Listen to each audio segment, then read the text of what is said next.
Refugees fleeing from torture are finding themselves in a new struggle for survival.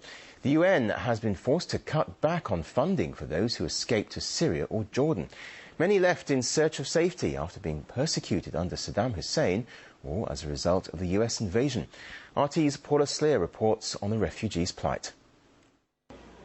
Faris Atia has a bounty on his head. 9 years ago, he fled Iraq after he was kidnapped and tortured for 3 days by members of Saddam Hussein's outlawed Ba'ath Party.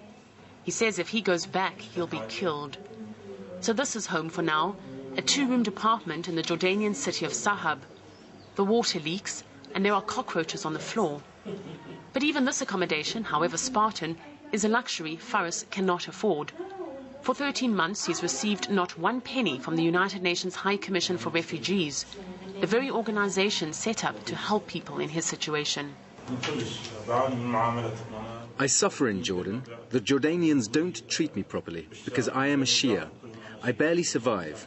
Each month I go to the UNHCR offices, but they keep saying you need to wait. You need to be patient.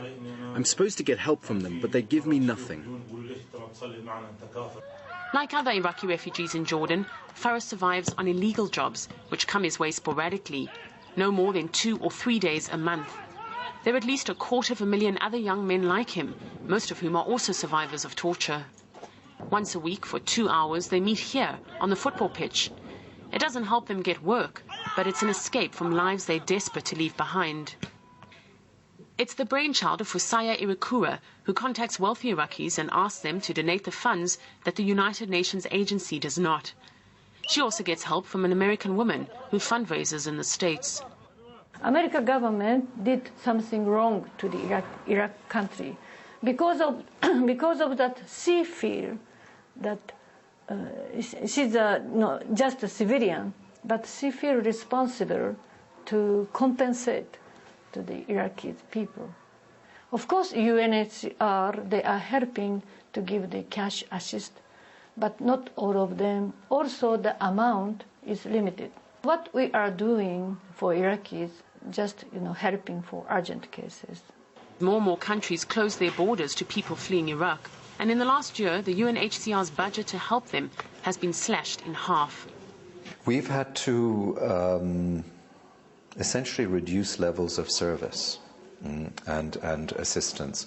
At the moment, yes, it is, I would say, a crisis.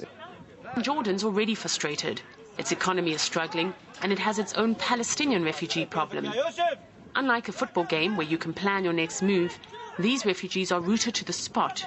For 2 hours a week, these players can escape the reality of their lives. Many of them have been here for as long as 9 years, and they're as uncertain now as they were then of their future. We spend our days doing nothing. We've lost our dreams and ambition.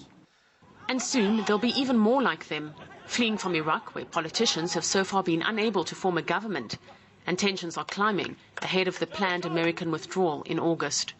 Paula Sleer, RT, Sahab, Jordan.